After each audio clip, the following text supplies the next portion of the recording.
Blackburn Rovers will be taking on Hull City this coming weekend with the Tigers, hoping to make it back-to-back wins. Coming at you with me shortly, I've got a Hull City fan standing by to ask all the questions that you want to ask. Of course, and it's coming at you.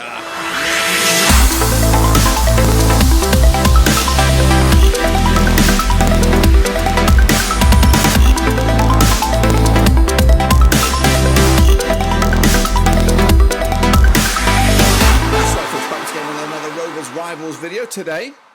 We're chatting all things Hull City with, of course, a Hull City fan standing by.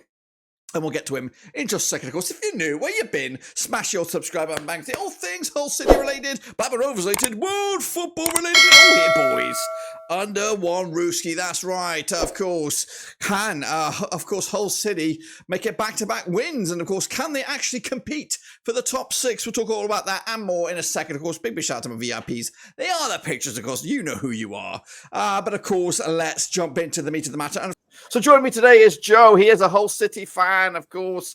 So, Joe, for my small corner of the YouTube universe, tell them why on earth you support Hull City. Well, it's interesting, isn't it? Hello, everyone. My name is Joe. Run YouTube channel that goes by Old Grandpa Joe. Cover everything Hull City related. First of all, I'm from Hull. Lived in Hull all my life, and it has its pros and cons, definitely, but it's definitely not as bad a city as some people make it out to be. But with regards to supporting the football club, 17 years old I am. This is my 11th full season as a season ticket holder. First went to a game. First game was our promotion season, 2012-13 under Steve Bruce in April against Middlesbrough. Robbie Brady scored a free kick that day, won 1-0. We were promoted a little bit later in the season. The following season in the Premier League, I got my first season ticket, and I've been a season pass holder / member as the times have changed, and we've gone up and down the divisions. Had a year in League One where everyone sat and watched it at home. But yeah, it's been a roller coaster, but that's the beauty of supporting Hull City. Definitely. Yep. I think a lot of the bigger clubs, I guess, or the top tier clubs, they don't really get to see that roller coaster of emotion, experiencing the lower tiers and bouncing back. But Hull City are started off brightly, I think, this campaign. What do you think your expectations are for Hull City's season? Are you realistically, do you believe you're contenders for the playoffs, or have you not really decided at the minute? I think every team in the division wants to believe they're a contender for the playoffs. And that, I said the roller coaster is the beauty of being a Hull City fan. The tight nature and the fact that anyone can beat anyone and anyone can finish anywhere is the beauty of the Championship. There are probably about 17 or 18 teams that want to be in that top six. And I think we're more than capable of being in the fight. Do I think we'll get there? No. But, the owner, since Ajun came in nearly 2 years ago, it's from where we were at this stage a couple of years ago to where we are now. It is night and day difference. It's remarkable how much more engaged he is with the fans, how much more investment there has been in the club, and how different just the feeling of the club is. I still remember our first home game back in the Championship after getting promoted from League One. It was a relatively empty stadium against QPR, I think it was. We ended up losing 3-0. It was nowhere near a 3-0 game, but, I still had more or less a full row in the stadium to just me and my dad sat next to me. Whereas now, North Stand fully sold out, West Stand more or less fully sold out as season for season passes. East Stand the same, only a couple of seats left available in the South. That upper tier on the West Stand at the MKM that was shut for so long, that's open for season ticket holders now. The dynamic is so much different. And the beauty, I'm referring to the beauty a lot here, but Arjun coming in and just caring for us as fans and for the football club so much more than the Alams did in their later years means that we can dream and we can expect to an extent to be in the playoffs. And I really like the manager. Liam Rosenior is absolutely just amazing. He talks a brilliant game, and when it's football, some fans are really just disgruntled with it because we work it out from the back, and we're quite sort of methodical in that if there's nowhere to go forward, we won't just stick a diagonal in there. We will pause and think, right, can we maybe go back to the goalkeeper or back to one of the centre halves to try and make some space? And when it works, it is glorious. It's brilliant. It's some of the best football you'll see in the Championship when it works. And we're getting better and better at it every day. From the point at which Rosenior came in, Matt Ingram in goal, he's so much more comfortable with his feet. Alfie Jones is a more complete defender. Sean McLaughlin is incredible. Jacob Greaves has been turned into perhaps one of the best attacking fullbacks on his day in the league. There's no doubt his best position is still centre half, but when a system change might be required to allow certain players to get forward more, Greavesy dropping in from a left back in a defensive a left back position without the ball to a third centre back when we've got the ball and we're on the attack works really, really well. So the expectation, to bring it back round to the question, in summary, are hopefully in the fight, and we've got a manager who believes in his squad, and we've got some new additions on the way that will help us be in that. Yeah, and that's actually a good segue into my next question, which is, of course, some good additions already in the books. You got Connolly from Brighton on a permanent, Liam Delap on a loan. I think it's a loan, and I'm looking at.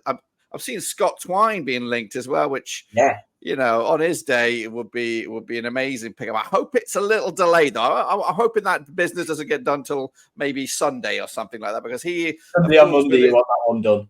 Yeah, because he's a Burnley by contract, and he might have he might be the one to put a stinger in the back of the net. Well, I was just going to say that Twine coming in, I don't, speaking highly of him on this part of YouTube is probably a little, putting my foot in a dangerous place. But yeah, we've had a solid summer. Rosenior said he wanted to do the business early, which hasn't necessarily happened, because I'm sure that you're in a similar position in that Championship teams who want to bring players in are waiting for the clubs they're bringing players in from to sort replacements out first. And that's what's frustrating, because Rosenior said he didn't want injury problems like we had last season, where we brought in Alayar Syed Manesh permanently after his loan, and he was he did his hamstring about 4 games in against Burnley, and then that recurred, and we only sort of got him consistently playing towards the end of the season. Dokan Sinik, young Turkish winger, really highly rated out there, came in from Antalyaspor, injured straight away. That meant that he wasn't really fit enough, and he didn't have time to properly settle in, start playing with the group under the old manager, and when Rosenior came in as well, because he was still focusing on getting up to speed. So when he's had a shoulder injury in pre-season, so we'd like to see a little bit more of him than we did. Tufan, he came in, hit the ground running, then picked up a little injury last season. He was only out for a couple of games, but still all count.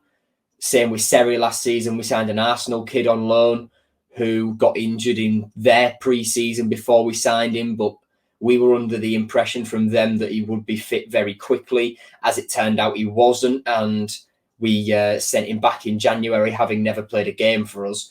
So Rosenior wanted to avoid those scenarios by getting players in early and having the main bulk of his business done by the time we'd been out for a few weeks in Turkey on pre-season tours and what have you. That hasn't happened because of the market we're in, but we got Delap done pretty quickly, which is a very, very nice signing. Against Norwich, he looks incredible. The sort of player he is, where he's strong, he's powerful, he's imposing, is the sort of striker we've lacked for so long. And I think if we get him the right service, he could be incredible in this league. Up top as well, we've got Aaron Connolly, who impressed on loan last season. He scored at the weekend. All three of our strikers now have scored, having, just after 3 games of the season, 2 in the league, 1 in the cup. So that is already a good sign. Jason Lakilo coming in, formerly of Crystal Palace. He impressed out on loan in Turkey last season, so he's worth a punt. And he looked decent the other day. In the 2 games he's played, he's looked pretty solid. And I'm excited to see more of him. Ruben Vinagre as well at left back will complement Cyrus Christie and Louis Coyle on the other side brilliantly. He had a little niggle that he picked up because he's not fully up to speed yet, but he was our number 1 target in that left back position, and we've gone out and we've got him, and he's a brilliant signing on loan. In terms of still yet to come, we want 5 players in before the deadline. We want a goalkeeper in as competition for Matt Ingram. We want a defensive midfielder. The rumour at the moment is that we're trying to get Max Bird from Derby, but he picked up an injury last night, so we'll have to see how that one develops. Then we want 2 wingers. 1 is a permanent deal, 1 is a loan. The reported target on loan is Jesser Raksaki from Crystal Palace, but there's a lot of competition for him. And I think Roy Hodgson said the other day that he wouldn't mind him sticking around either. So we'll have to see where that one goes.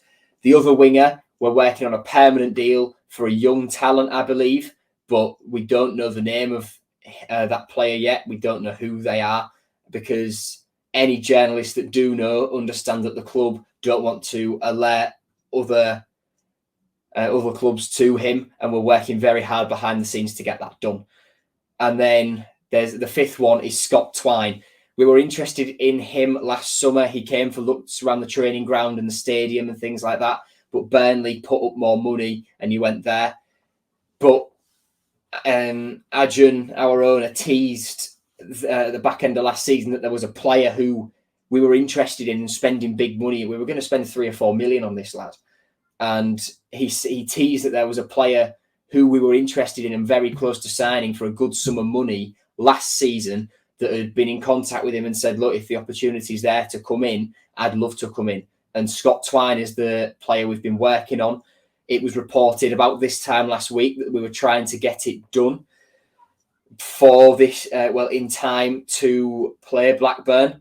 Unsure if it is or not, but the deal's in its advanced stages and chances are it will get done. It's a matter of when, not if, for that. And I think he will be a brilliant addition for us in attack. So that's what we've got, and that's what we've hopefully got coming in.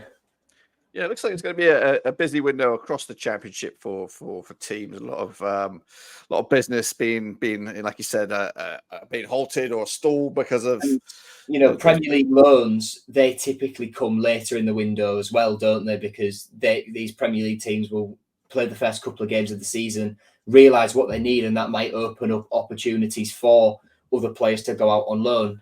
A prime example of that is Cameron Archer, who this season it looks as though he was going to stay, but now I've heard rumours that he's going to Luton. I've read that today. And then last season as well, he went out on loan to Middlesbrough in the second half of it.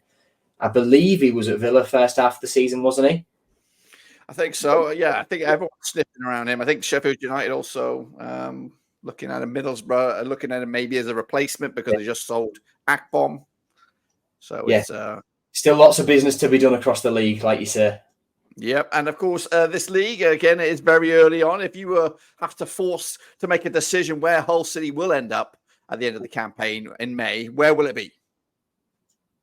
I would say just inside the top half. I think we've got the quality to be in the fight, but I don't think we're there just yet in terms of playoffs and in terms of being Premier League ready. I don't think we're there yet. Okay, but of course we are focusing on the game on Saturday. A lot of Turf fans seems to be stealing the headlines recently. But in your eyes, as a guy who sees Hull City week in, week out, who is the player to watch this coming weekend? I'm going to give you two names, both going forward. Harry Vaughan, if he's fit, I love him to pieces.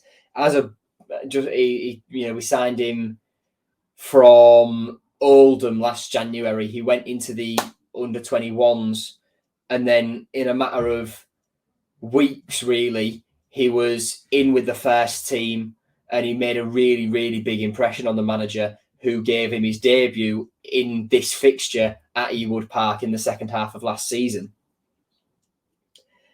And if he's fit, he took a whack to his ankle in our season opener, so he's missed the cup game against Doncaster and the win against Sheffield Wednesday as well. But if he's fit, he's a phenomenal player. He's so direct in terms of he's not scared. He's not scared to run at an opponent and beat a man. And he's our biggest young prospect at the moment, I'd say. We've got a lot of good ones in the academy. I really like Ollie Green, a young central midfielder, Henry Sandat and Jim Sims as well, two young strikers who we've got coming through. But Harry's brilliant, and he acts as an inspiration to any players that we do bring in from outside. We've brought in a lot of young players from outside the club to go straight into the under-21s this summer. He acts as sort of a marker, and he makes them believe that there is this pathway. And the manager has said he wants a smaller first team squad to allow for these academy players to come up, train with the first team, and hopefully get experience as well playing, because he's a big advocate for giving young players a chance. But then the second of those players is, of course, Ozan Tufan. He is just incredible. When you compare the state he was in fitness-wise a year ago to now, he bought into what the manager has wanted so much. He looked brilliant in pre-season, and the hat-trick against Sheffield Wednesday, they're some of the greatest goals, especially that second one. That second goal is one of the greatest goals I've ever seen a Hull City player score. The curve on it was remarkable. And he's got the mentality of a championship player now. He after his second goal, he went over and hugged Liam Rosenior and said to him, "Look, I'm getting quite tired here."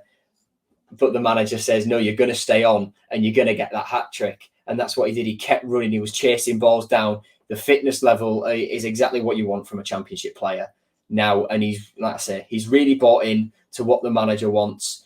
The fans love him. We absolutely adore him, and we have from day one.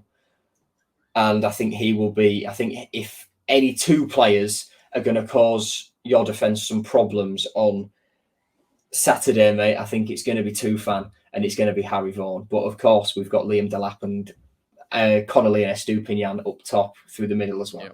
It's going to be problems, and it's a tough game to call, which is what I'm going to do now. It's actually no, I'll wait till the end for that one. But give me your starting lineup for this week. How are you going to fit all these creative and attacking players in it? Some people aren't going to make the 11. Some people have to settle for the bench. Yeah, well, can I just say as well, I think in terms of from the outside looking in players for you guys, I think, is it Mark Ande? He's had a decent start to the season, and I really like the look of Harry Leonard as well. Adam Wharton, just let me chuck him in there as well. He looked phenomenal when you played us at the MKM last season.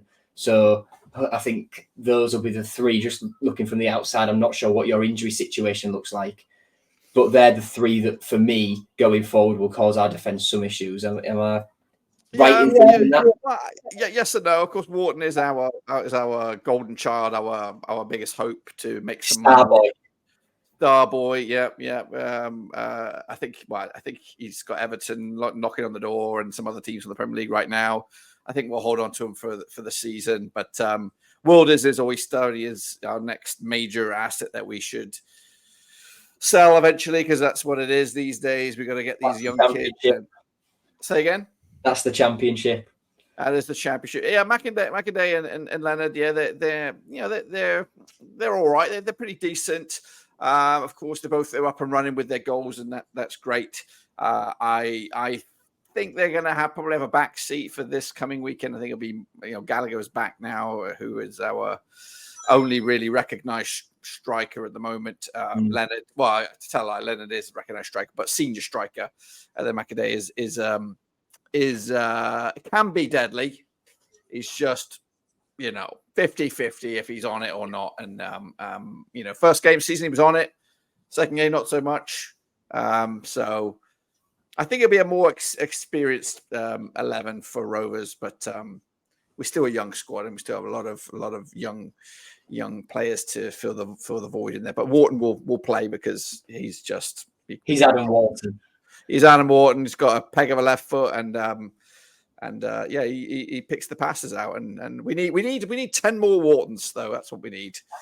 Even one in goal would be nice. He's got his brother. His brother's on there as well, but he's not in the starting 11 right now. He has to fight for his spot as a centre back. But who's your 11 for the opening game? So for me, I think just off the top of my head, you put me on the spot here. Matt Ingram in goal. Back four will, I think, be the captain, Louis Coyle. Two centre halves will be Alfie Jones and Sean McLaughlin. I think Jacob Greaves will keep his place at left back, despite the potential return of Ruben Vinagre. Midfield of Jean-Michel Seri and Regan Slater, two players who I could have mentioned in the set of previous questions, because Slater is just an absolute mentality monster. And Seri is one of the most complete players I've ever seen in a Hull City shirt. And you'll have Tufan just in front of them as a number 10 / like shadow striker, false 9 sort of player. Then wide, I think, will be Adama Traore, not the Wolves one, a different one. This one's not as what's the word? Not as bulked and baby oiled as Adama at Wolves was.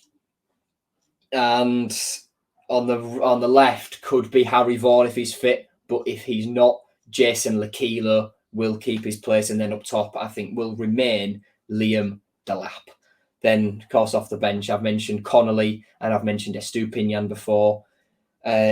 Possible return maybe of Alayar Sayadmanesh from a little calf problem that's hit him just at the end of pre-season.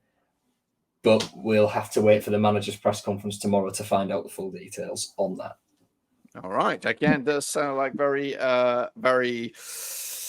what's the word? Beefy up top, but a lot of options. And we are very jealous because I think we, amongst a whole bunch of other championship clubs, are looking for that number 9. And you've got 3 of them right there. So, we could do it. We need him to find the back of the net, though. Well, hey, like you said, they're all up and running. Delap, Connolly, Esteban, or whatever, has got goal each. So, yeah, we'd take one of them off your hands. Any prospects of any outgoings from this team at the minute from Hull? You make a very, very good point. So Ryan Woods has been told to look for a move away. He is being he is in talks with a League One club at the moment. Who else? Ryan Longman. Where's he going? He rejected a loan move to a team in Turkey the other day, and I believe he is a target for a couple of League One clubs as well. In terms of anyone else, not too. I don't think so. We might have a couple of young lads go out on loan, but they're the major 2 outgoings we've got left. Benjamin Tete, Ghanaian striker, left us the other day to join FC Metz as well. So he's brought in some much needed funds that could help us in our pursuit of various players such as Max Bird and the unnamed winger, and hopefully they'll help us get them over. Hopefully that money will help us get those deals over the line before the end of the window. All right. And now, of course, the big question for the weekend, final score, what's it going to be? Addy Wood, what's it going to be in your eye? Ooh, tough. I've got to back us. I just think that we'll be riding high off the back of that win. Yes, Sheffield Wednesday aren't the greatest team in the world, but we put a lot of doubters within our own fan base. We settled those nerves. We put those doubts to rest, and I think we will be riding that crest of a wave once I get my words out into this game. Especially if players if we get the Twine deal done, I think he'll be involved and he'll be a massive lift to the mood of the fan base and the team internally as well. I'll go for a 2-1 Hull City win, I think, but it won't be easy by any means. Yeah, and actually that's kind of my prediction, but the other way. I've gone the other way. It's going to be very fine margins between the two sides. I think if it was at your place, it'd probably be a bridge too far for Rovers this time around. But I'm hoping home turf will have the upper hand. But whatever happens, I think it's going to be a tight game. And I do appreciate you being here to fight your corner. And no problem, anytime. Yeah. And of course, I'd like to do this again on the flip side when we do come back to the game. I think it's actually Chris. I actually might be going to the one because I'm based here in the USA. I was just talking, getting my coming home for Christmas. Coming home for Christmas, so I might be. I think that is. When is that? Then it's actually 29. Yes, yeah. I'm going to try and get that included because we're going to fly back around about that time. If I fly back on the 30th, then I might be able to get it. But yeah, look forward to that game. But I look forward to this game. And again, appreciate your time. Any closing comments? Hopefully it's for a neutral, a competitive game. I think it definitely will be. And thank you very much for having me on. No problem. I'll whack all your details in the description.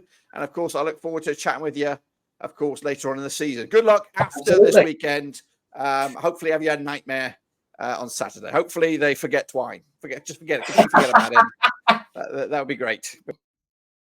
Well, thanks again, Joe, for joining us. And again, check out the links down below to his platform as well as all the stuff. Of course, to let you know that I am on Twitter. We will be having a watch along, all that kind of jazz.